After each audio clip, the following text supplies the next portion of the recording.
I'm into a very queer topic.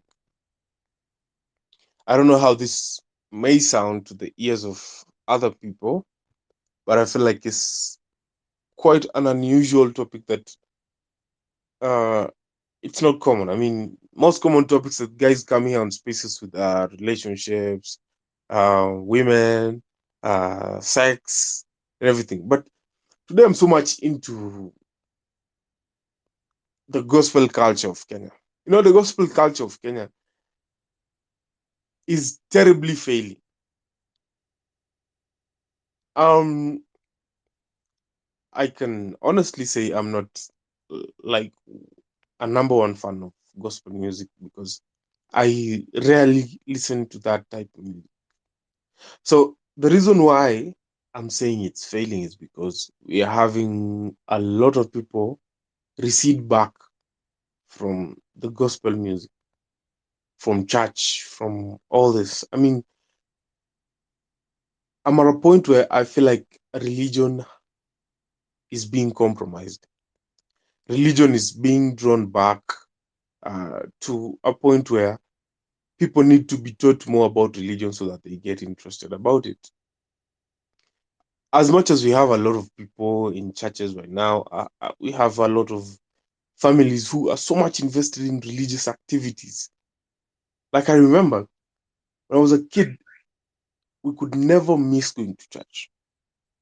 But right now, I think going to church has become a struggle as much as uh, we have a lot of churches all over. Guys go to churches, and the religious culture has really receded back to a point where people need convincing so that they can believe in the religious practices, going to church, praying, fasting, and all that.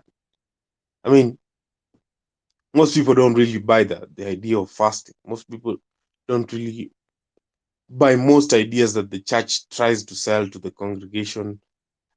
Um, the biggest, I don't wanna, okay, let me just say the biggest following that the church has is mothers and women. Mothers and women are so much into the church such that pulling them out of church is one of the very difficult things. You know, the reason why women are so invested in church is because they're all family oriented. So seeing a big congregation mainly sells the idea of family to them, the idea of getting together, the idea of doing things for each other or doing things together. I mean, women are so pro church, but I think church has been compromised in a way that since they know that women are so much pro church activities, they use them to bring in more people and a bigger congregation. So churches tend to use women against other people. And this is a very useful tool. You know, that is why you see churches having things like women association. And recently, I saw the Catholic Church had their women's thing happening on us. I think was it 2 or 3 Saturdays ago, and there were more than 1,000 women in church. More than 1,000. They couldn't even fit inside the church. They had to put tents outside the church. Women are the backbone of the church. Women are at the point where they cannot move away from the church because the church would notice a big difference when the women are not there. Women are in the choir, women are in the chamas, women are in the prayer societies and everything. The church is really using them as an important tool to bring in more people, to bring in especially kids. Women are used to bring kids to the church. They are used in every other possible way to bring in more, or maybe bring in a bigger congregation to the church. Like, for example, if I would use a wild example that I recently learned is You see, circumcision used to be a very sacred thing, sacred in a way that it's a rite of passage. It's a point where boys get to learn from men. Boys get to learn from their elders. Boys get to learn from their fellow seniors. Those are brothers. They get to learn from them in that point. But right now, church has used women to bring in boys to church with the programs of circumcision in church. So they are religiously oriented instead of being oriented into adulthood. I'm not saying there's a problem with kids going to church or maybe the program being done in church. But the problem is that church is not only changing the learning progress, the learning program of circumcision, but they are also monetizing it too much. You see, they used to charge, I think back in the days, there are churches that used to give that program of circumcision. This was the churches like AIC and all this, a few other churches. And it was so precise such that it was being done by elders, it was being done by these old men, it was being done by military men who would volunteer to come to churches and do it for boys. And they would charge as low as 1,000 or maybe 2,000 shillings. But these days, I'm learning that there are churches that are monetizing this thing and they're charging up to 15,000 for staying there for 2 weeks to go through the process of circumcision. So churches are really changing the dynamics of circumcision, of which I think there should be a big difference between the process. Both of these things are learning processes. I mean, I know kids need to be enlightened spiritually, but at the same time, you cannot enlighten a dumb kid. These kids need to transition into adulthood. As they grow up, I know they get to go to church, they get to learn about religion. As they progress, they have a basic idea of the church. And when it gets to this point of circumcision, they need to transition into teenage. They need to transition into grown-ups. They're basically grown-ups. If you using layman's language, they transition into become grown-ups. And this is a point where they can now choose their path religiously. Now they make the right decision. You know, most of the decisions are now spearheaded by people who make choices for them. They're not self-made, they're just imposed on them. So the reason why I'm saying this is because um compare the church culture, let's say 15 years ago and right now. It's very different.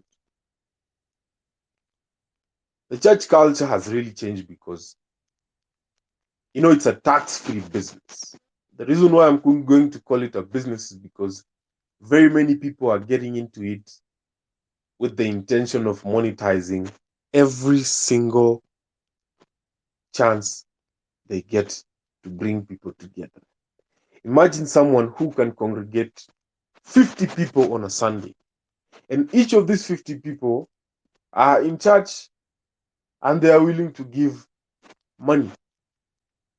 There are churches like, let's look at the Catholic Church. You know, guys have really coveted the congregation that the Catholic Church has had.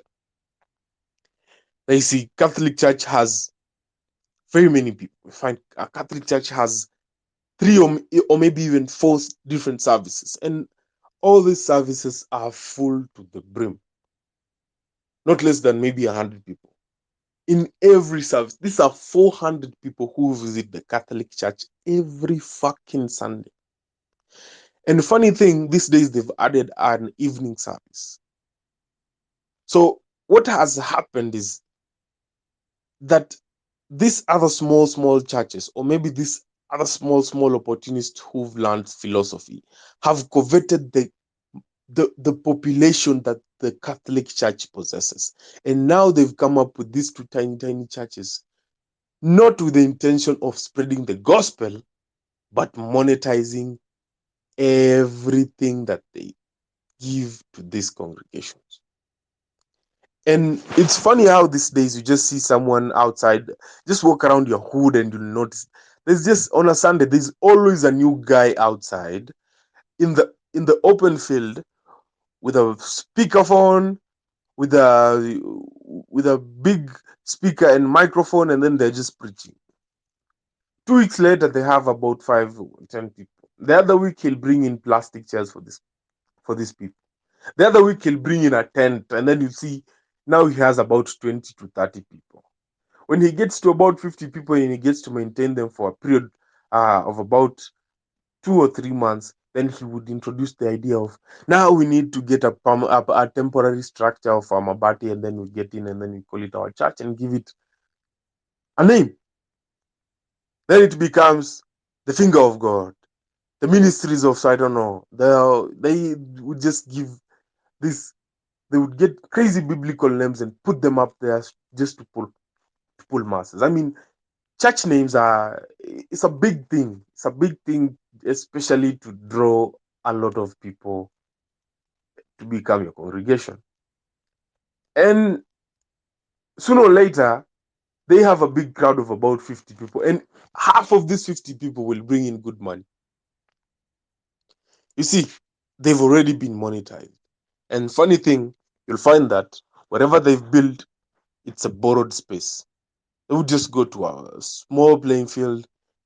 They get to know the owner, and then they say, we want to do the Lord's work in your field. I mean, who would say no to the Lord's work? They would donate. And I don't know if these days pastors, these guys who calls themselves pastors, still go through the process of learning philosophy, learning all this stuff.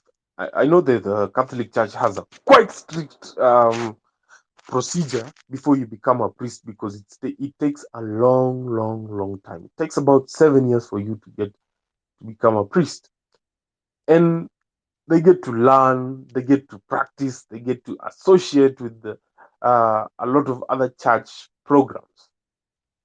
And I think the Catholic Church is not as compromised as this other church. It's not as monetized as these other churches. You find that the churches do not belong to a particular pastor or maybe a particular person. It's a whole organization that has a hierarchy, has a proceedings of how, even if they make money, they know how to channel it through. So that is the big difference. These other small churches are being monetized in the wrong way. Away from this monetization thing of the church, I was more of into gospel music. I just shifted a little bit into the churches. Um, so the thing is, I don't feel like the gospel music in Kenya has a bright future, because just do a small evaluation of the past 1 year. I don't know if any of you guys have heard of a new hit song that is a gospel music. And we are having musicians transition from gospel to secular, and their lifestyle also changes. Their lifestyle changes to fit in, to maintain the relevance that they know is there. I mean,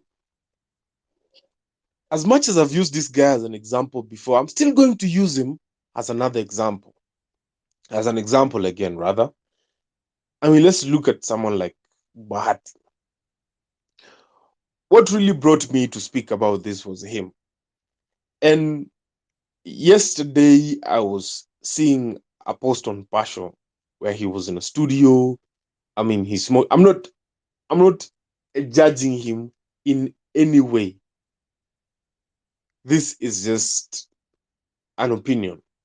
So yesterday there was a post of him smoking, and there are this other videos of his music, the things he does with the chile, uh, some other things he does, and then they were comparing all that to the Groove Award video where he said something like "God, sitai kuacha" or something like that.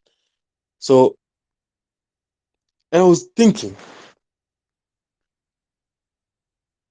I think Bahati is a good example of a failed example, and I cannot take that away from him because it seems like he noticed maybe he's someone who liked the lifestyle he's living right now, but he could not do it under the name of the Lord. He could not do it under the jurisdiction of a gospel musician. You know, you have to go beyond that. You have to leave that that space of being a gospel person or being a religious fella and transition into this other person that he is to do whatever he does right now. I'm not seeing anything great coming out of the gospel scene because guys are just transitioning. I mean, just to throw out a few names, Willie Paul shifted, Bahati shifted, Mr. Sid shifted. Who else? We have a couple of guys. Rington shifted. I don't think if I think he's a comedian these days. If not, then I don't really understand what he's doing. At the same time, we're not having new guys coming into the scene as gospel artists. I mean, you guys have really exploited that avenue to get to a certain excellence and then now get to what they want. Most of them are now singing secular love songs or this, uh, what do you want to call it? Whatever you want to call it. It's now it's just an avenue to get an audience, to get relevance, to get to the limelight. And they know how to do it so fucking well, such that we cannot take it away from them. They're doing it so well. I mean, if you know you're good, you're so good at it. Look at some of the secular musicians. They never shift, but some of them can do very good gospel songs. We know a few of them who've done very good gospel songs. But the thing is, no one is sticking to their craft because they feel like it's not paying. Is it because it's not paying enough anymore? They're not getting enough attention that they used to get. What's the difference? Or maybe what's going on in between the scene where we're now not understanding the path that guys are taking? Because eventually, I think these guys are not. Forget about the other guys when you this to me, there's the Tanzanian one, the ones who come to Kenya and they do good music, gospel music, that is. And then the kuna wale tu, we're sure they cannot leave the gospel scene. But look at this other youngins. I mean, Bahati is not even 30 yet. Willie Paul, I'm sure, is not past 35. Mr. Sid is not past 30 yet. And one other thing that is really making this guy's transition, I think, is Chiles. I mean, Chiles are coming into this guy's life and they just fucking him over and over and over. And they just get to a point where they cannot maintain the premier gospel person. They cannot maintain this premier musicians. They just can't. So I think another problem is women. Women are the big problem. When they come into the scene, guys tend to forget the facade that they need to maintain. They lose it. It does it become less interesting, or it is just a matter of change of priority? Must be something that goes on in between there for us. Or maybe is pussy so good such that the Lord's work become too much work?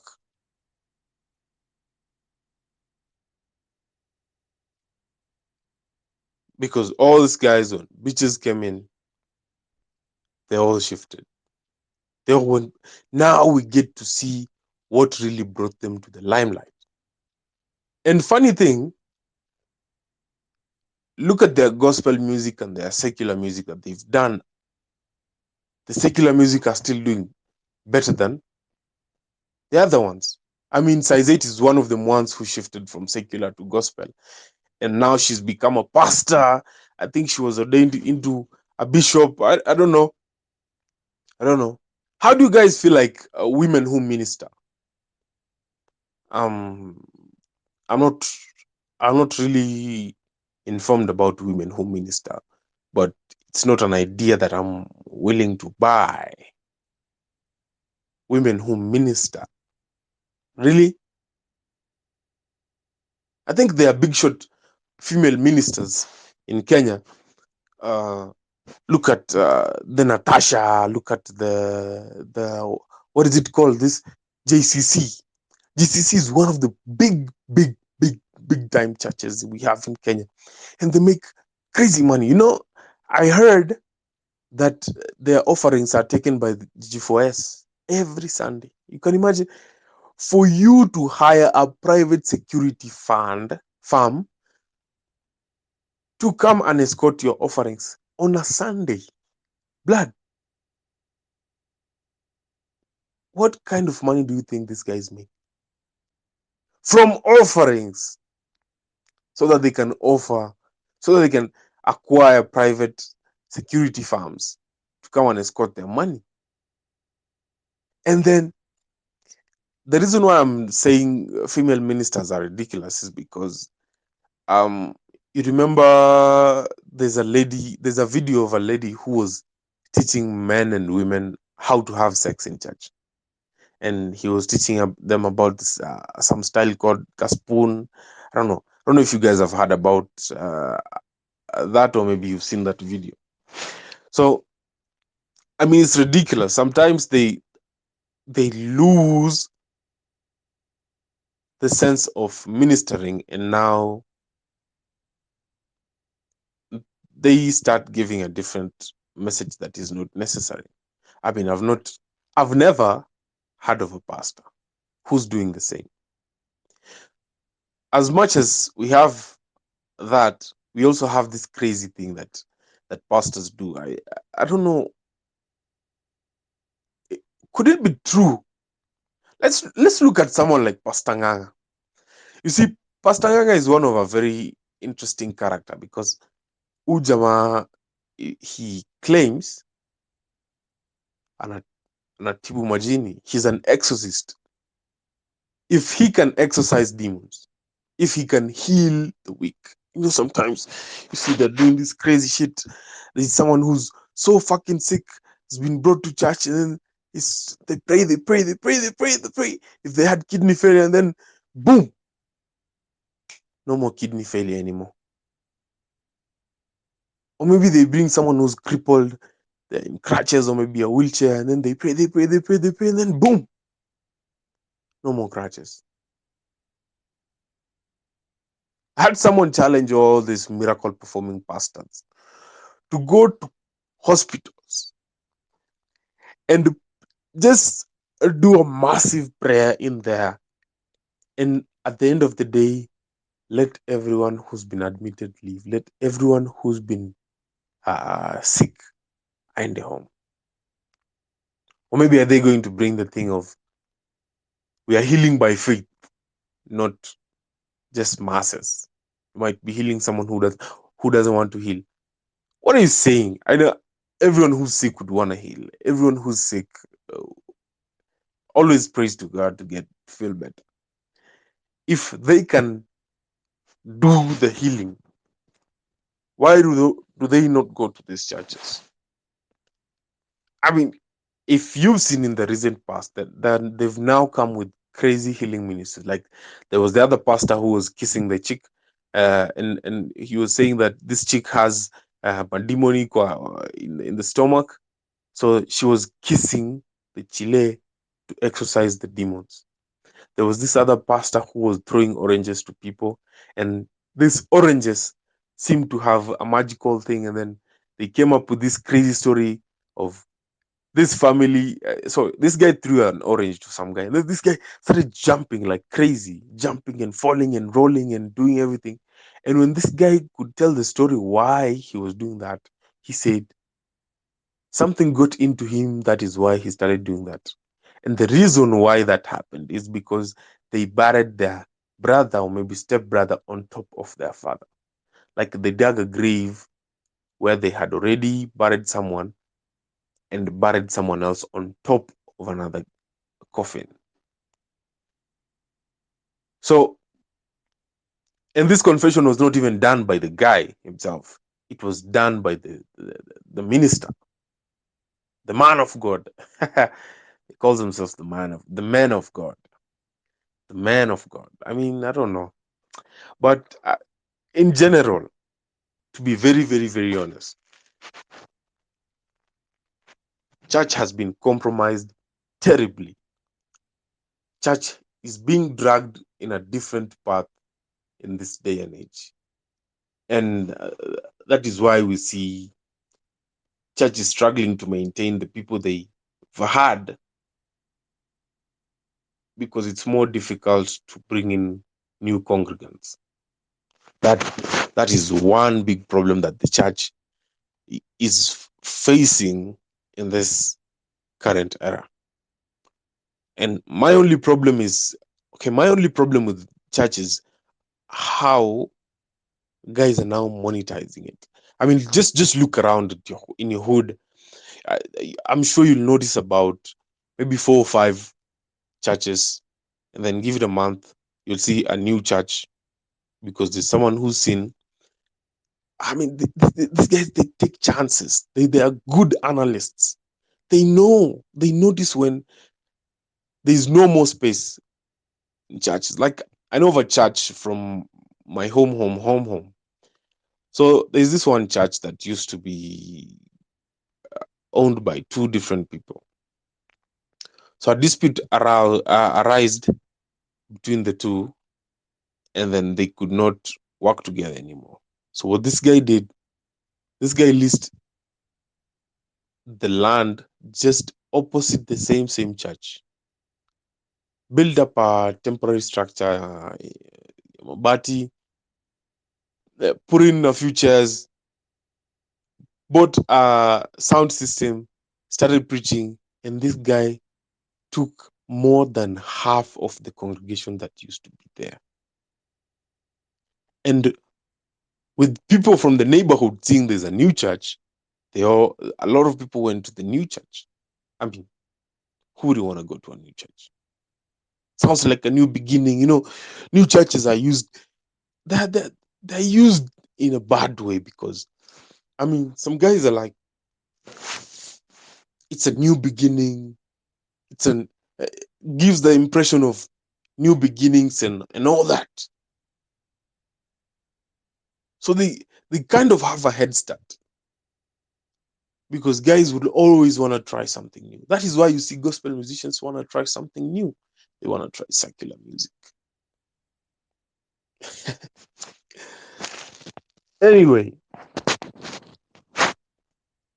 away from church.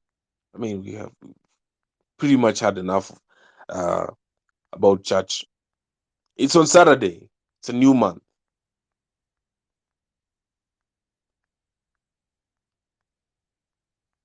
Any new resolutions? I don't know. I'm like, I'm not big with resolutions. I'm not. I feel like it's always extra pressure. Always extra pressure, because it now puts you under pressure to not only do things but also do them in a rush.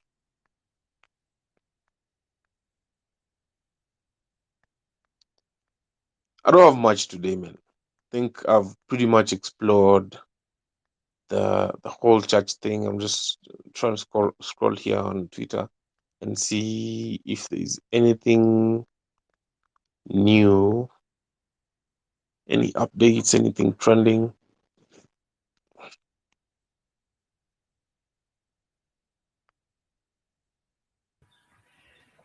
Mhm. Tito, Pretty much that. I think I requested to speak, but he's not speaking. Ruto, Tito, what's up, man? Tito, man. Chukua mic ama uko kazi?